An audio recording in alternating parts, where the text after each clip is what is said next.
at that emotion.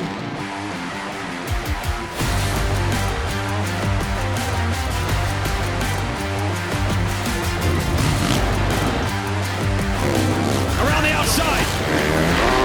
It's time to bring the action.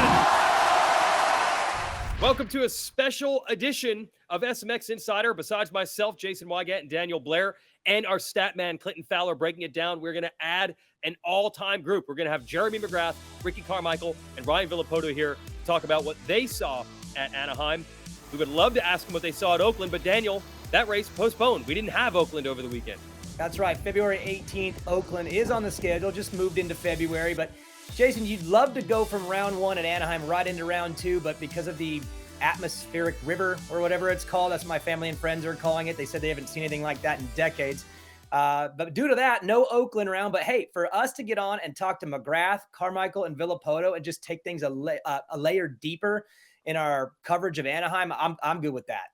So there's our special treat. We have a panel here, three of the best to ever do it in this game. We'll break down Anaheim 1. We got the greatest of all time, Ricky Carmichael, the most combined wins when you put Supercross and Motocross together. The king, Jeremy McGrath, the all-time winner, both in Supercross career titles and race wins. And Ryan Villopoto, who won 4 straight Supercross championships and twice won both the Supercross Motocross title in the same year. So quite a panel, way more experience than Daniel Blair, I can tell you that. So let's get to it, boys. Let's talk Anaheim 1. This is going to be really fun. A lot of topics to hit, but obviously it starts with Eli Tomac. Daniel, we have a panel of legends here, and Eli himself headed that direction. Yeah, that's what he's been chasing, I think, for a while. And last year, in my opinion, he kind of reached that status as one of the all-time greats if you look at his wins and his championships and the way he's done it later in his career. And it's cool to get this group on and talk about things. And Jeremy, I'll start with you.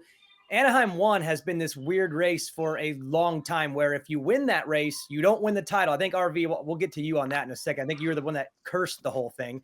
But Jeremy, for you, you won the opening round a lot of times. How important was it for you to kick off things strong and be really impressive at that opening round, which Eli did in Anaheim? Yeah, Anaheim for me was always special because it was honestly a home race. And I think I had an advantage when it came to that. The series started in Anaheim a lot of the years, but first part of my career, the first few races, one was Orlando, then Houston, then it went to Anaheim. So you kind of had a chance to settle in.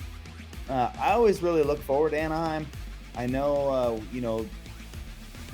these guys will for sure mention this too, but it seems like every year there's 2 or 3 big races, right? So Anaheim is usually a big one, Daytona's a big one, and maybe obviously final round is a big one. But I don't know. A lot of times people get really nervous. I just used to get really jacked up for Anaheim. Loved it. Yeah, let's talk about that little curse there, RV. You were the first since Tomac here to be a defending champ to actually win the opener. Did it feel different than the other rounds? I think Anaheim 1 always feels different. There's so much pressure coming into it. All the manufacturers are pretty much based here. At least when I was racing, there's a few of them that have left. But there's just everybody, their brothers, their mothers, everybody comes out. And everybody's waiting to kind of see where everybody's going to stack up. So it was always a really nerve-wracking race, and I, was able to win it twice, but also have some really poor performances. So leaving, obviously winning, there's nothing better than winning in Anaheim 1, but then leaving, I think I had a 16th there one year. So that's a big hole to climb out of, and also mentally, like, we just went to Anaheim 1. This guy, top 3 right here, and then you're running around 16 and have a lot of points to make up. So I think for these guys, like watching Eli come out, and he was very impressive. Anaheim 1, look, he could turn that bike anywhere. He just looked comfortable, and it was a very tough track. I talked to a few guys after that weekend, and they were like, dude, it took me all day to learn how to ride the track fast because it was very technical. Okay, the obvious thing, Ricky, would be to say Tomac's a defending champ, and he's already won, and he usually starts slowly, so he's going to be unstoppable now. Is that a guarantee, or is the opener sometimes so weird that even someone like Eli Tomac, you cannot guarantee this is going to be something to carry forward? Well, I think if it was a couple other people other than Eli Tomac, you could say, we'll see if this person's able to do it and continue on the rest of the series. But Eli Tomac's results speak for themselves, no doubt. So you certainly have to take him serious, and it was an impressive ride. Certainly impressive. And the fall down and the comeback, spot those guys that much track position and come back and do what he did. To RV's point, I mean, he just looked really, really comfortable on a certainly difficult track. So kudos to him without a doubt. But for me, Anaheim, I never really liked it that much. Just the opening round, there was just so much hype. A lot of guys like that. I personally didn't. So my goal was always to go there and just, if I could get out of there and make some good points, and then continue on, let the dust settle. That was my model. Now, if the win was there, of course I was going to take it. And there was a couple of years where I was in great position to run for a win, but I never made that happen. You know, it was rider error. Everyone remembers 2002 on Honda, my first race on Honda. I went over the bars and hurt myself. And then I had another opportunity. I felt pretty good. It was maybe 06. And of course I made another mistake and I went down in the whoops. I feel like that was my best option, but the game plan was just to go there and maximize the night and get as many points as possible. If the win was there, take it. If not, live to fight another day. Okay, so let's talk about Tomac from an all-time standpoint. Clinton, we have our data man, Clinton Fowler, with us. Give us some numbers here to illustrate how rapidly Tomac is starting to climb the ranks. Eli's really just running up the ranks right now. I'm curious, Jeremy, when you hear Eli Tomac, he's got 8 championships combined between Supercross and Motocross, but he's now third in wins with 77 wins, 10 behind you in second, maybe a chunk behind RC there with 124 SMX wins. But when you guys hear that he's third, what do you think? Well, I personally think that he's done it in a really sneaky way. You know, he's had some great seasons, but he's also had some seasons where you're like, man, he should have won a lot more because he was pretty dominant. Eli has really seemed like he has a sense of confidence now, even more so than when he was winning on Kawasaki. Riding the Yamaha, he just looks incredible. And to say, you know, to watch him last week ride the track, like these guys said, it was an incredibly tough track. It looked like he was in a whole nother league than the whole field, to be honest.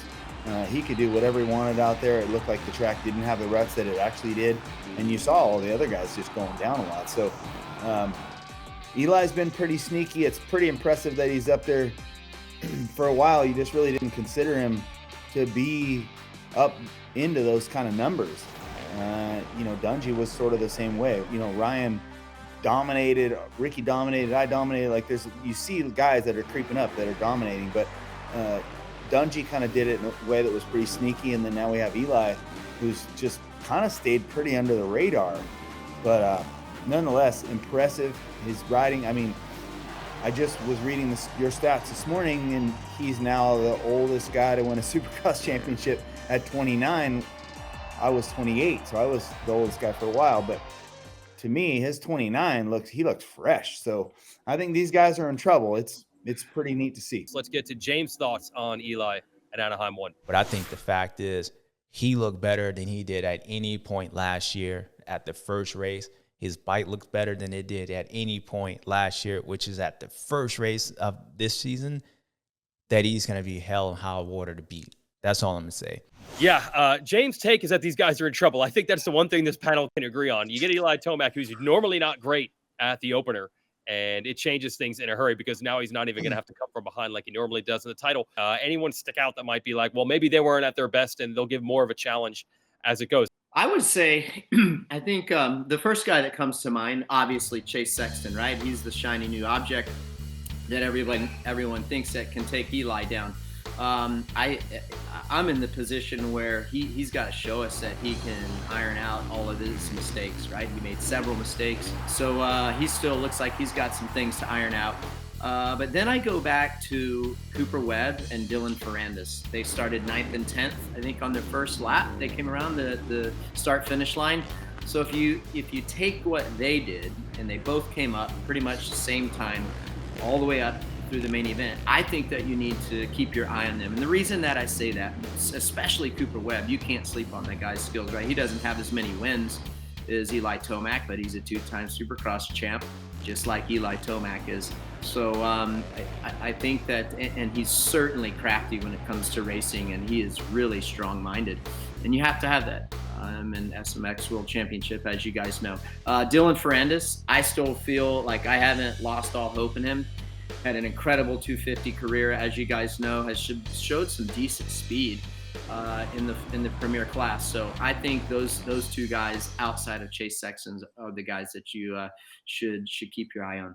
Clinton, you have some data to support exactly what we're seeing with Sexton on the racetrack. What do you got? Yeah, at Anaheim 1, on lap 15, he's leading. He's up 6 seconds on Tomac.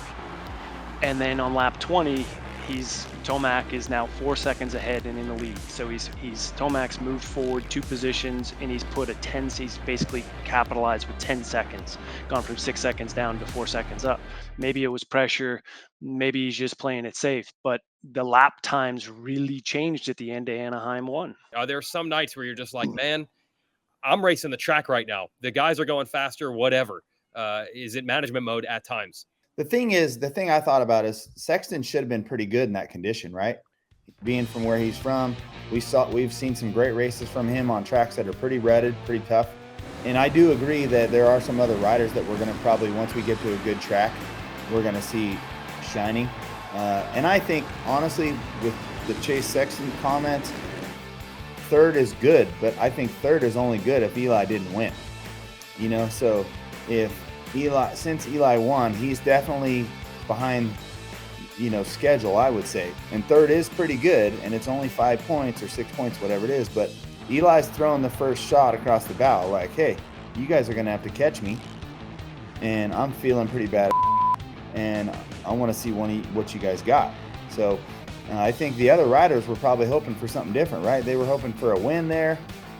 Eli maybe not having the greatest race, building some momentum like RC talks about in his racing career, how he just kind of tried to get through, get some points. You just never know. Everyone talks a big game until they get to Anaheim, and it really shows what happens. So granted, the track was super tough, and I don't think we've seen the best of Cooper Webb, the best of Jason Anderson, the best of Malcolm Stewart. I mean, they all seemed like they were running really good at times, but then they got squirrely and went off the track or whatever he did. So tough night. But again, I think third would have been – it is a good race. It is a really good race, but not with Eli Tomac winning the race. All right, a lot of career starts. Yes, Andrew Short had 87 career starts where he got his first win. Malcolm's sitting on 86 starts right now. He'll give that first win. And this all leads to this conversation that we had at the top. The ages of the riders, the amount of starts, people staying in the game longer. So Clinton and Daniel, I'll let you set this up. Clinton, I'll go to you first. Just give us some numbers behind how much older the field at Anaheim is now compared to the way it used to be. Yeah, it's kind of crazy to think there was only 3 riders under the age of 25 on the Anaheim starting gate. So it's clearly we're seeing the guys get older and older. Jeremy earlier talked about the fact that Eli last year was the oldest guy to win a championship. So pretty significant changes. And then Daniel, I mean, look at Eli, comes out in the first race of the year. He's 30 years old, and he adds himself to a very short list. He's now the 8th rider and the 16th time that we've got somebody winning the Supercross main event over the age of 30. Yeah, I think that's rad. And when I look at the ages, I'm curious your guys' thoughts on this, but when I look at the age and where these guys are now and how many of them are late 20s, early 30s, it seems like the racecraft is maybe near its best right now. That doesn't mean they make all the best decisions, because we're still racers. Everyone has their issues, but there's so many guys that have the ability racecraft wise to get to a checkered flag and get a win. I think that's why there's so much depth. It's not just the talent, it's the experience, it's a racecraft, and then you add in the championships. There's like 15 guys, I think, on the gate at Anaheim 1 that had won a championship of some sort, even a 250 East or West. But when you get a field that's that mature, I feel like the racecraft can be a lot of fun to watch, and then you stack all those championships with guys that think that they can win because they've won a title before. I think that's one of the reasons why it's so special right now, is there's that many guys, that experience with that kind of a resume. So Jeremy, I'll start with you. When you look at the age, what do you see right now in this field having a more, I'd say, mature starting gate than we're used to seeing? First of all, for me, I feel like it's incredible that there was only 3 guys under 25. We have all done a lot of winning before we were 25, which is pretty crazy. It has the tide has turned for that. Now, is that proof that the guys with the raw speed, the young guys, can't manage their races very good? We're not sure. What is it? Because Eli's got a ton of experience. The older guys have a lot of experience. Anderson and Webb and the guys have been there. Barsha's, but I'm not even sure what it really has to do with it. It's strange because you think I swear I felt my best when I was 22 years old, not 28. So it's definitely for me. I'm just like, wow, the field's older, for our sport. When RC retired, when Stanton retired, when I was the one that was like, wow, he's old, still racing, right? These guys all retired when they were really 27, 28, 26, whatever, pretty young. Ferrandis, Anderson, Tomac. I mean, they're going as good as they've ever been. Musquin at this age. So I don't know what to say about it. I just say that I think that fitness and the athletics and the training programs obviously are so much better these days because you can do this at an older age and look really good at it. So it's awesome. I got to throw it to you here, Ryan, because you and the other Ryan, Dungy, both retired about the same age. And that was totally the story, the narrative at that time. You got 10 years. You got to get out. I guess the first thing I'm going to say, I'm a little jealous of Eli and Anderson and some of these guys, and in a good way. I think that Eli identified something that he wasn't super stoked on, and maybe it was the bike, the team, or whatever else. He was getting a little bit older. He made that decision to move from Kawasaki and go and set up a new challenge and go and, put something new and fresh in front of him at 28-ish, I think, right? 28 or so. And I think that that's really, looking back, like I am, I'm stoked for him because he's able to find fun in it again. And I think at these older ages, like I retired, I think just at 27, and I was still trying to figure out how to enjoy it. Now I feel like these guys have kind of figured that out. All right, yeah, and we're waiting, as Jeremy, you said, the raw speed type guys to come in and maybe flip this. And I think everyone thinks of Sexton and, of course, Jet Lawrence on the horizon. Jet Lawrence goes out there and dominates Anaheim 1, didn't look good in practice, led every lap in the main. It's a big debate if he should even be still in 250 Supercross. And I want to go to you, Carmichael, on this one because you said you wish you had stayed in the small class longer. So where do you feel about Jet and his progression into the 450s? I mean, obviously he's super talented, a lot of fun to watch, and I think we're watching greatness. I mean, I talk about it all the time. It's like like when he's falling down, he's like manipulating the motorcycle and his riding style to lessen the blow, whatever position he's going to be in, right? He just makes crashing look so graceful.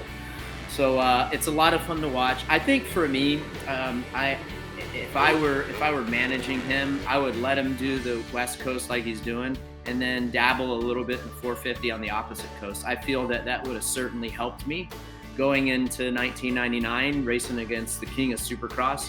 But I didn't do that. I was too worried about protecting the East Coast Championship, which hindsight's always 20/20. I didn't need to do that. So I think it would have helped me rather than going in blind at A1, not knowing what I was doing, I was way too far in the deep end. I at least needed some more experience in that Premier Clash before I was going to race it first time. The guy's got the talent to do it. He's got great people around him. I mean, obviously I'm biased towards Johnny O, but to be able to tamper those emotions, if he was able to race the 450 on the opposite coast, I think he has the mental wherewithal to do that. I don't think it's going to happen, but I certainly would be all for it. And hey, a bit selfishly, I think all of us on this interview today would love to see that. It'd be a lot of fun, but I think we'll see him for many, many years to come. I'll say it once, and I've said it before. I think Jet Lawrence's biggest challenge is going to be controlling the outside noise and really focusing on what is the most important. He's going to make a lot of money. He's going to have a lot of fame, but nothing sells like winning. I think we all know that. And I feel like that's going to be his biggest challenge. One other big 450 rider we have to talk about here, though, is, of course, Ken Roczen. Age-wise, not the oldest, but certainly he's been around as a player for a long time. And the big story was the team switch as he goes from Honda to Suzuki.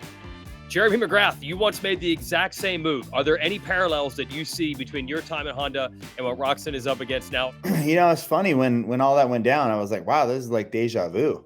Okay. I think, look, he, for whatever reason, I'm not even sure. I don't think any of us really even know what happened with the situation at Honda. And you guys all know my story about it. Look, I think when I did it, it was the only opportunity I had. And that was the deal I took. Now, Mel Harris at Suzuki was amazing, and the company backed me 100%. It was just a weird time, and it was a short 7 months on that bike, and I was off to Yamaha. But Roczen, he seemed pretty good. I mean, I don't know how much. I feel like in my day, in the two-stroke days, the bike was a pretty big disadvantage. In today's day, I'm not sure it's that. The bikes are all fairly similar. It's just really how you set them up, maybe. It's going to be interesting. I think he's going to be good. I think he'll be fine. He was fast last week. He didn't probably get the result he wanted, but he was good. I think, it's strange for all of us to think about, but you never know what's going on. I mean, RC had the same situation. He moved around, went over to Team Suzuki, and he killed it over there. So they're capable of winning, and he's capable of winning. I just we'll see what happens. All right, and it's all going to continue right here at Snapdragon Stadium. What's behind me will all be here this Saturday. I think it'll be a little drier by then. So I'm going to go to the panel here. I want each of you to give me one thing you're going to be on the lookout for this weekend. I'll start with you, Ricky Carmichael. What's on your mind? Well, I think I'll start with the 250, the 250 class. If it's wet, I think it really gives an opportunity for these guys to maybe not let Jet get more momentum. So you look at RJ Hampshire. How's he going to do? Is he going to be able to stop him? Cameron McAdoo. I was really impressed by Volan's ride. Max Volan had a great ride at the Anaheim opener, so cool to see that. Shifting over to the 450s, can Eli maintain that momentum? Really fun to watch him. It's incredible to see what he's been able to do at his age. I do think there's so much parity in that track. That class is so deep. Really, you can't go wrong. The racing is going to sell itself all season long. What are you thinking about coming into San Diego, Jeremy? Well, I'm thinking, look, we had an unfortunate cancellation of Oakland because of weather. It's raining last night like crazy in San Diego. We can see behind you the base of that stadium's looks like a soupy mess. Hopefully the back half of the week's going to have good weather. We're going to hopefully get the sun comes out, get that thing dry a little bit. Practice is probably going to be tough. I think we're going to see some good racing, but if I'm Eli Tomac looking at this weekend with a wet floor, wet track, he's probably like, all right, yeah, I got these guys handled. So we're going to have to see some guys step up the game. I think that this weekend might be another weekend that the guys need to manage their mistakes, right? Because if it is ruddy and soft, a lot of stuff can happen. We saw it at round one. Well, I'm excited that it's going to be dry. And, I had an awesome time as a fan going to Anaheim 1, brought the boys. And I think somebody that we didn't talk and touch a bunch on was, like Jeremy said, was Anderson. He has the capability of hanging it out and riding up front with those guys. So I'm hoping to see something good out of him this weekend. And, getting back up front, putting her on the box, if not racing, Eli, for that win. So, and then we got to go to the 250 class with Jet. Somebody's got to stop him if they want to have a chance. It's a short season, 8 rounds for those guys. So if he gets on a roll too much longer, there's no stopping him. So I'm just excited to go to San Diego and check it out and hopefully have our first dry race of the year. Yeah, it's good to have the family out there at Anaheim 1. Yeah, it's going to be a good show. Like we said, it's not going to be raining, we don't believe, on Saturday. Track might be a little wet, but that actually led to great racing at Anaheim 1 as they dealt with those conditions. Awesome to have this panel on hand. How many wins we got combined here? Clinton, give us the data. Amongst the crew on air here, we got 264 wins combined. Okay. We won't tell you where the contributions came from. It's just combined. Thanks for having the panel. Thanks for the help. We will see you guys this weekend. Thanks for the help, boys. Thank you, guys.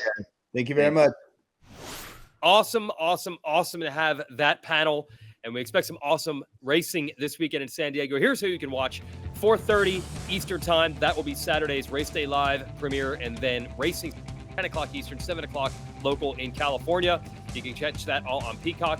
And then flip over to the Super Motocross YouTube channel after the race. We're going to have the SMX Insider post-race show coming your way. That is on the Super Motocross Insider YouTube channel, which you're watching right now. Go there after the race is over on Saturday. Clinton, the panel has already weighed in. What are you looking forward to this weekend?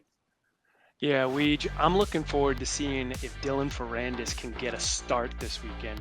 He got 19th off of the gate last weekend in Anaheim, but he set the third fastest average lap time across the board. So I think he could sneak up and maybe surprise us. And the only other one that I'll throw out there is, if you remember last year here at San Diego at Petco Park, Jason Anderson came all the way from buried in the back of the pack off the start to back up to second before mechanical. So to me, both of those guys are really interesting to look at when we're in San Diego this weekend.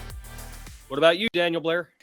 Two things. First, I'm looking forward to being on site at Snapdragon. It's new but old. You know, I raced my career at Qualcomm, so I'm familiar with being outside of San Diego a bit, and there was always great vibes out there. And now we move back out that way. So to be on a stadium that's going to have a little bit different floor. If I think of Petco, I think of a smaller version of Anaheim, that baseball stadium, which, you know, allows the track crew to be creative in a certain way. Well, this is going to be more creative in a football way. So a little bit different track look on Race Day Live. That's the first thing you'll notice. It's going to be in a different place with a different style of track early in the championship. And then for me, the second thing is Star Yamaha, the Monster Energy Yamaha Star Racing team. Not great in the 250 class to kick things off. I think we talked about it. The standard there is win and championship or bust, but they've got a young roster. I want to see what Levi Kitchen and Styles Robertson do their second attempt at it, because Anaheim was a little rough for both, and I believe in those guys a lot. So I think they're going to have a big turnaround in San Diego, but they're going to have to prove it, because that field's pretty tough too in the top 5. So that's what I'm looking for, Jason. Well, those 250 riders don't need to look very far to know where to go. Right next door, the other semi, Eli Tomac, is winning races for that team, but it's not going to be easy with that 450 field. It'll all happen right here at Snapdragon Stadium on Saturday. We're your SMX Insiders, Daniel Blair, Clinton Fowler. I'm Jason Weigandt. We'll see you next week.